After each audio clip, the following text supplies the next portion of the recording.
Hello students, मैं Amit sir Neeraj technical classes में आप लोगों का स्वागत करता हूं।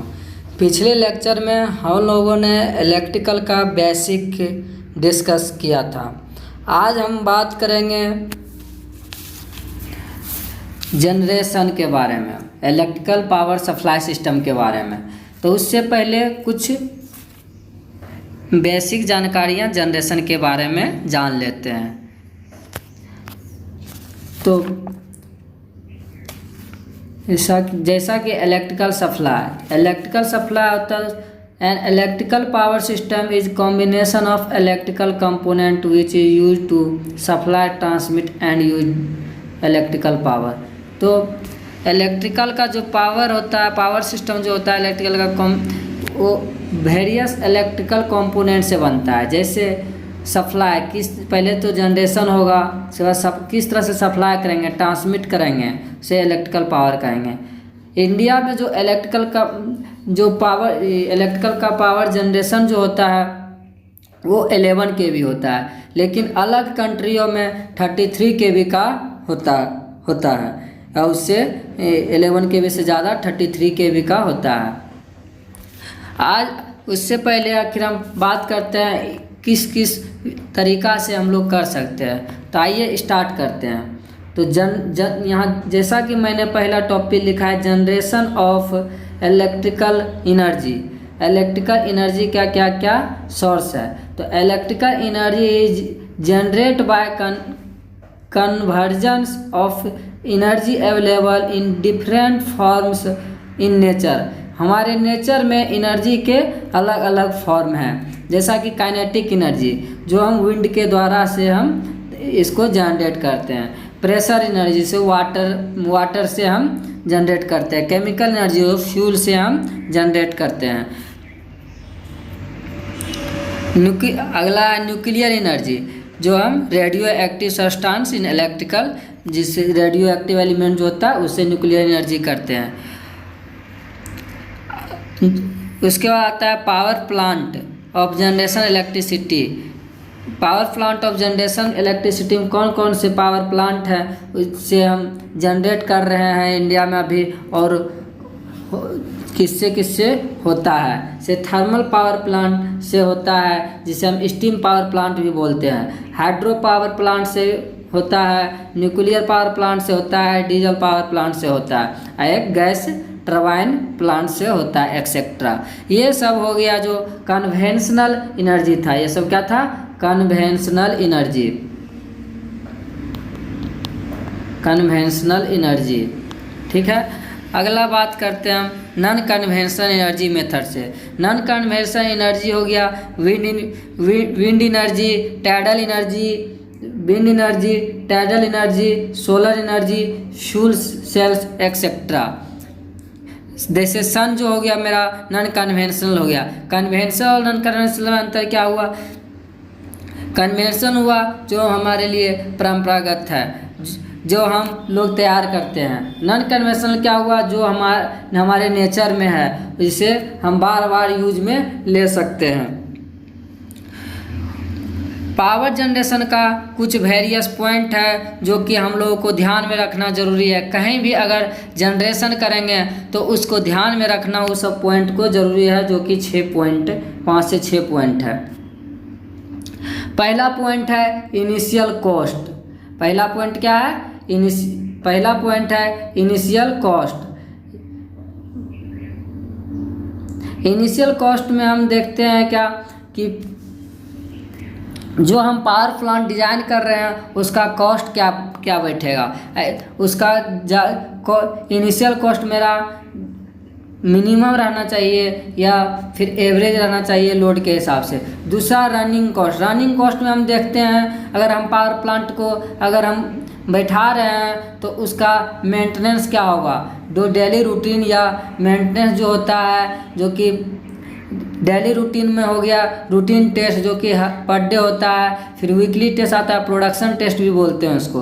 तो रनिंग कॉस्ट मेरा मिनिमम हो। ये सब चीज़ को लिमिट ऑफ सोर्स पावर, कितना पावर का हम जनरेट करना है वो सोर्स को ध्यान में रखते हुए, वह सिंपलिसिटी हो और क्लीननेस हो, मतलब वो साफ़ सफाई हो, जो प्लांट हम बैठा रहे हैं वो साफ़ सफाई हो, सिंपलिसिटी हो, ज़्यादा कॉम्प्लिकेटेड ना हो, उसके अलग अलग कोई एरिया ज़्यादा ना हो, वह शहर से या गांव से वो डिस्टेंस पे दूरी पर। रिलायबिलिटी मतलब वो अगर हम कोई प्लांट बैठा रहे हैं वो भरोसेमंद हो, उस पे हम भरोसा कर सकते हैं। अब फ्यूल एप्लीकेशन कहाँ यूज करना है, अगर जो फ्यूल का मान लीजिए अगर आप थर्मल बैठा रहे हैं तो उसमें कोयला का यूज होगा, तो कोयला की मात्रा लाने में आसानी हो, ये सब चीज़ को देखते हुए। अगर हम हाइड्रो पावर प्लांट बैठा रहे हैं तो जहाँ पे पानी का मात्रा हो तो वहाँ पे बैठाएंगे, ये सब को पॉइंट में ध्यान रखते हैं। चलिए हम लोग बात करते हैं इलेक्ट्रिकल पावर सप्लाई सिस्टम के बारे में।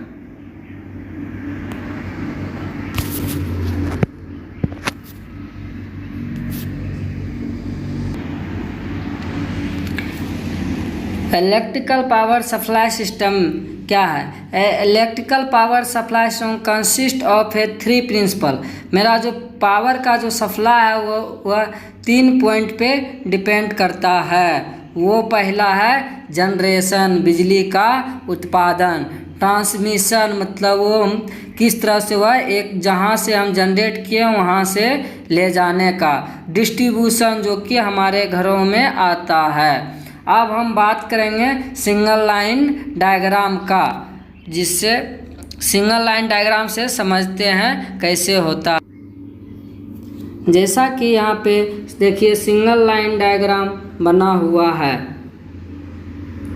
पहला देखिए यहाँ पे जनरेशन का है,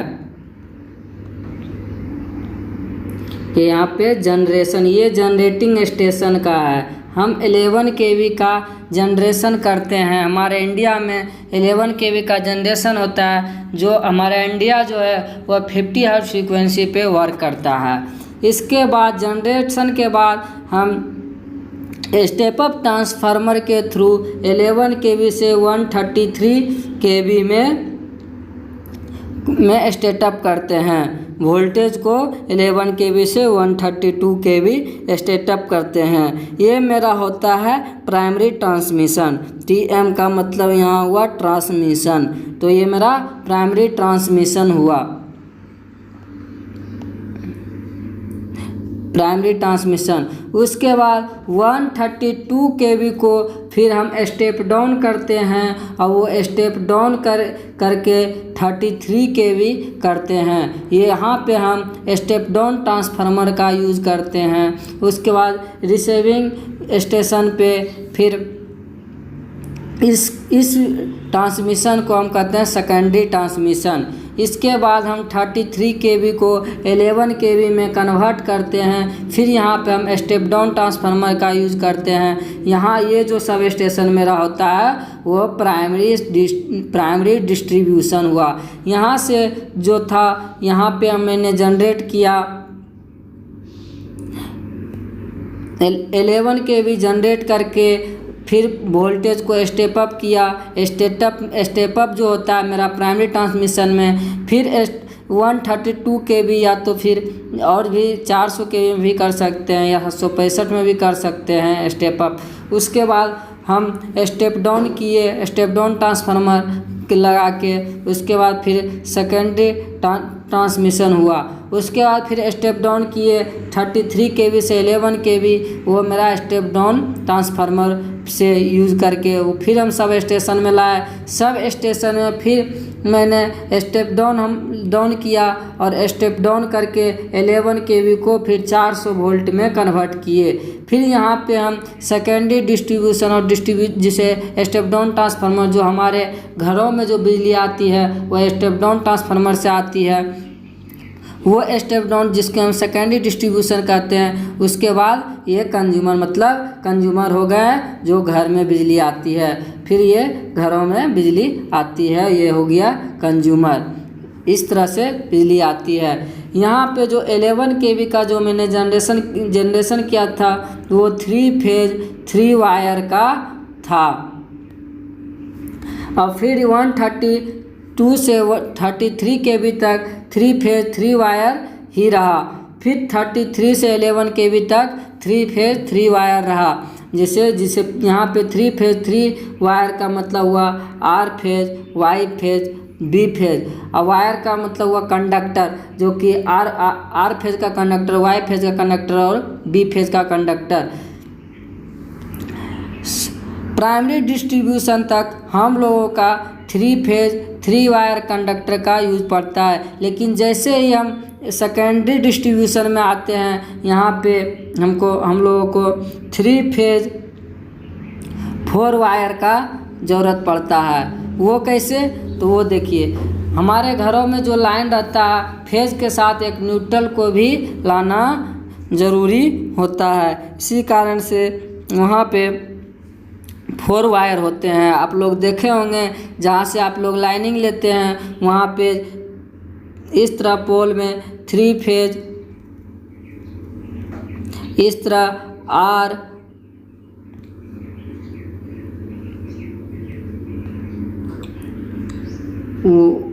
वाई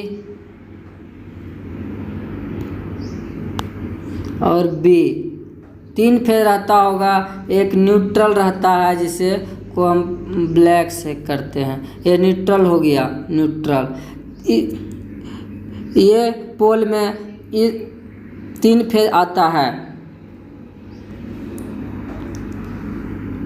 आर वाई बी। एक न्यूट्रल, तो आप लोग एक फेज में लगाते हैं, फिर एक फेज को न्यूट्रल से लगाते हैं, तब आपके घरों में बिजली जलने लगती है।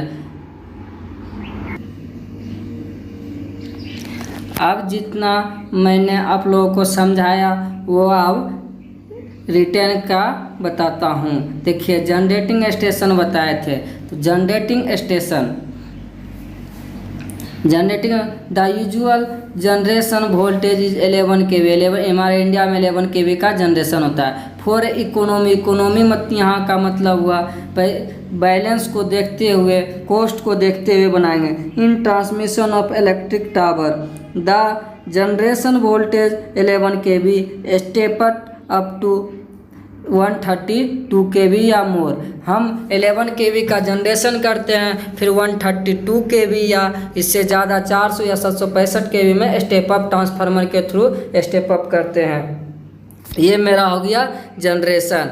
आगे देखिए, प्राइमरी, उसके बाद आया था प्राइमरी ट्रांसमिशन। तो प्राइमरी ट्रांसमिशन हो गया, the electric power at 133 kV is transmitted by 3 phase 3 wire overhead system to the out circuits of the city। out circuits of the city का यहाँ मतलब हुआ आउटस्किट्स का मतलब हुआ सिटी से को हम देखते हुए जनरेट करके भेजते हैं। वो जो सिटी से जो है मतलब शहर से हुआ जो पावर स्टेशन होगा उसका डिस्टेंस होना चाहिए। This form of primary transmission. ये मेरा प्राइमरी ट्रांसमिशन का पहले क्या किया था, मैंने 11 kV का जनरेट किया था, फिर स्टेप अप करके 132 kV में कन्वर्ट किया। 132 kV को हम लोगों ने फिर वो ये मेरा हो गया प्राइमरी ट्रांसमिशन, जो 3 फेज 3 वायर से आया था। यहाँ पे हम लोगों को न्यूट्रल का ज़रूरत नहीं है। अब बात करते हैं सेकेंडरी ट्रांसमिशन का। तो सेकेंडरी ट्रांसमिशन हो गया, the primary transmission terminate at receiving station. मतलब जो प्राइमरी ट्रांसमिशन मेरा जो था वहाँ से हम रिसीव करेंगे, which usually lies at outskirts of the city के लिए फिर हम वहाँ से लेंगे एट रिसीविंग स्टेशन, फिर हम वो रिसीव करेंगे वहाँ से वोल्टेज रिड्यूस 33 kV। जो 130 kV ने स्टेप अप किया था, अब उसको हम 33 kV में कन्वर्ट करेंगे स्टेप डाउन ट्रांसफार्मर के थ्रू, जो 3 फेज 3 वायर रहेगा। आगे चलिए बात करते हैं प्राइमरी डिस्ट्रीब्यूशन का। तो प्राइमरी डिस्ट्रीब्यूशन हो गया, the secondary transmission line terminated substation where voltage reduce from 33 kV to 11 kV फिर by 3 phase 3 wire step down transformer. फिर हम प्राइमरी डिस्ट्रीब्यूशन जो करेंगे स्टेप डाउन ट्रांसफार्मर के थ्रू 333 kV टू 11 kV में convert करेंगे। इसके बाद आता है सेकेंडरी डिस्ट्रीब्यूशन। सेकेंडरी डिस्ट्रीब्यूशन फिर हम स्टेप डाउन ट्रांसफार्मर के थ्रू 33 kV को 11 kV में कन्वर्ट करेंगे। The electric power from primary distribution like 11 kV delivered to distribution sub station, यहाँ DS का distribution sub station. This sub station are locate near the consumer locality. Step down transformer by 400 volt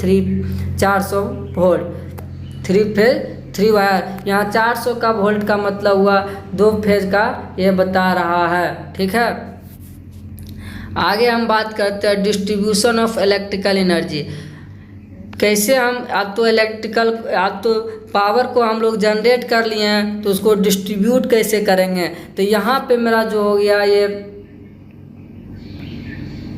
DS हो गया distribution sub station. Distribution sub station से feeder के through फिर distribute होगा, फिर serviceman के पास जाएगा। आइए एक एक पॉइंट को डिस्कस करते हैं। डिस्ट्रीब्यूशन सिस्टम हुआ, distribution system is to deliver power from power station या substation to the various consumer.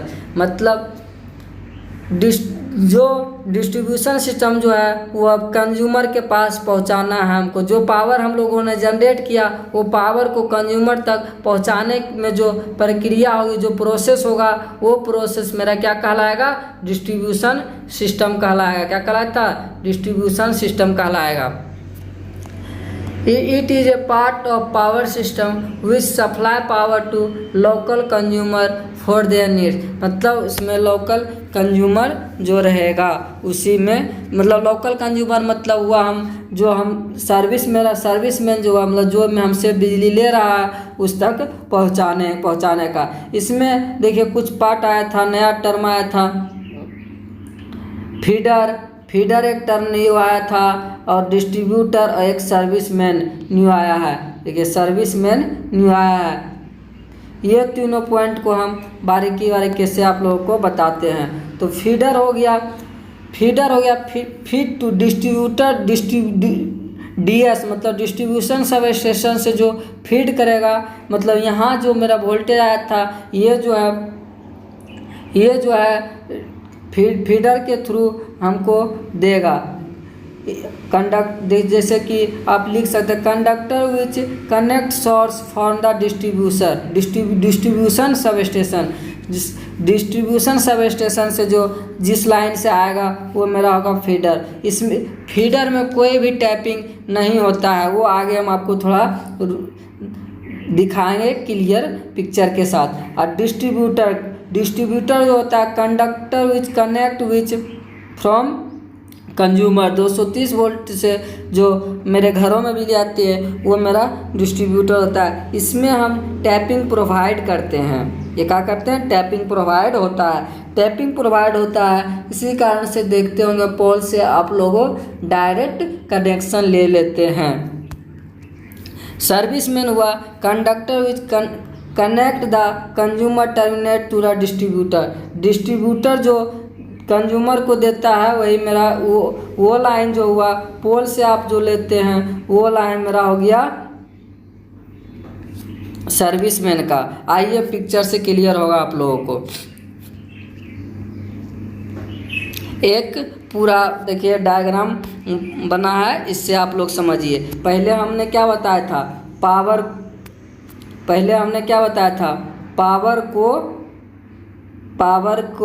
ये पावर प्लांट पहले क्या किया था, मैंने जनरेट किया था। पावर को क्या कर लिया, जनरेट। इसके बाद क्या कर रहे हैं, ट्रांसमिशन से के बाद आप लोग कहाँ लाए थे, पावर सब स्टेशन, जिसे हम DS भी बोले थे, distribution sub station.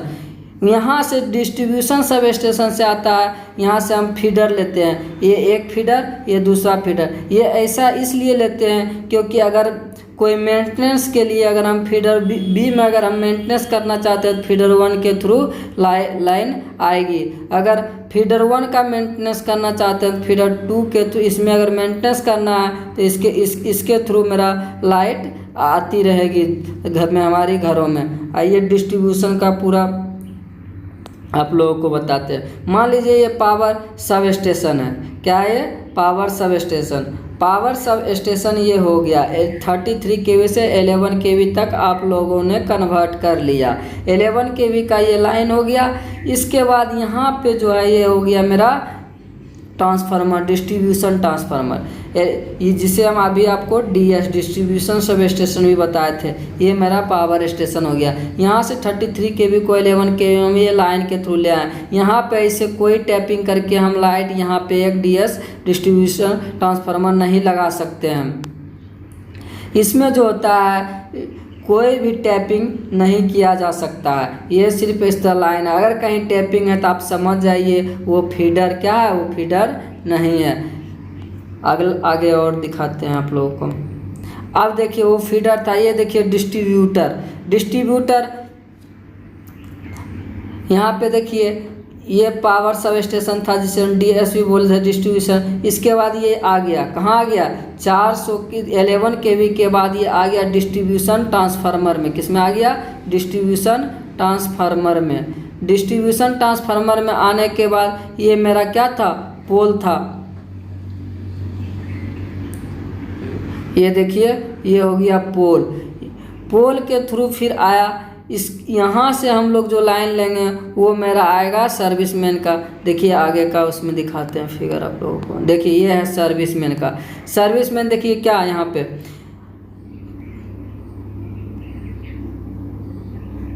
Power sub station से हम लोग 11 kV का कन्वर्ट करके डिस्ट्रीब्यूशन में लाए थे। ये मेरा पार्ट हो गया डिस्ट्रीब्यूटर का, हो गया ये डिस्ट्रीब्यूटर का हो गया। अब डिस्ट्रीब्यूटर से यहाँ से देखिए हम घरों में जो लेते हैं लाइन, ये मेरा हो गया सर्विसमैन। यहाँ से जो लाइन देगा वो मेरा हो जाएगा सर्विसमैन। इसमें जो होगा टैपिंग रहेगा। इसमें ये लाइन में जो होगा डिस्ट्रीब्यूटिंग लाइन में जो होगा मेरा टैपिंग रहेगा। यहाँ से ही हम लाइन अपने घरों में लेते हैं। जैसे 15 एम्पियर के तार के थ्रू जो लेते हैं घरों में, वही जैसे small cable collecting distributor to consumer terminals. अब आते हैं आप लोगों का एक पॉइंट हो चाहे यूटिलाइजेशन। तो अब हम लोगों ने पहले क्या क्या किया? अभी पहले तो हम लोगों ने जनरेट किया, पावर को जनरेट किया, उसके बाद ट्रांसमिट किया, ट्रांसमिट करने के बाद डिस्ट्रीब्यूट भी किया।